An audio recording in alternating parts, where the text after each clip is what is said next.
บ่มีค่าร้องคนดีตั้ง80 ล้านได้ฟังเหมือนถึกประหารการงานก็บ่ยิ่งใหญ่คำมีต่างหาก7-8 บาทสิเอาอยู่ใส่พ่อแม่ก็สาวให้มีแต่หัวใจเอาใส่มาแต่งอายคนต่างแขวงมาขายแห่งเฮ็ดงานหับจ้างหาเงินเพื่อมาแต่งนางเพราะหวังอยากได้น้องแห่ง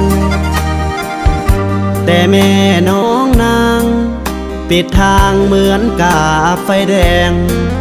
ถ้าอายบ่มีเงินแต่งสิให้แก้มแดงเลิกหาอายนี้หมดเงินเดือนก็เหมือนหมดหวังตั้งไว้ค่าห้องค่าน้ำค่าไฟบ่ให้เพิ่นก็ไล่หนีแต่เงินค่าร้องแต่งน้องอายบ่ทันมีถ้าน้องหากอายอีหลีบอกแม่น้องตีลุดลงได้บ่เงินแต่งบ่มีค่าร้องคนดีต้องมีเงินล้านสิจ่ายค่าเดิมจานงานสามนั้นก็ยังบ่พอยังเบียและเหล้าขาดเศร้าดนตรีเด้อน้องหากแท้แต่เงินบ่พอลุดลงได้บ่จาก20 ล้าน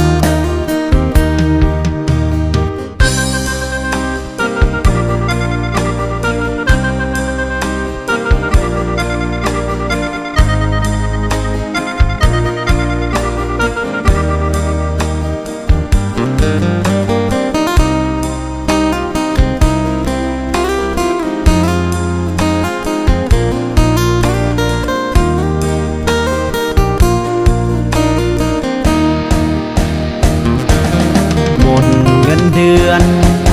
ก็เหมือนหมดหวังตั้งไว้ค่า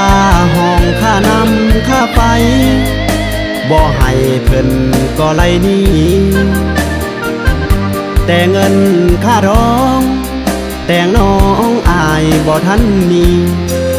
ถ้าน้องหากอายอีหลีบอกแม่น้องตีลุดลงได้บ่เงินแต่งบ่มีค่าร้องคนดีต้องมีเงินล้านสิจ่ายค่าเดิมจานงานสามนั้นก็ยังบ่พอยังเบียและเหล้าขาดเศร้าดนตรีเด้อน้องหากแท้แต่เงินบ่พอลุดลงได้บ่จาก20 ล้าน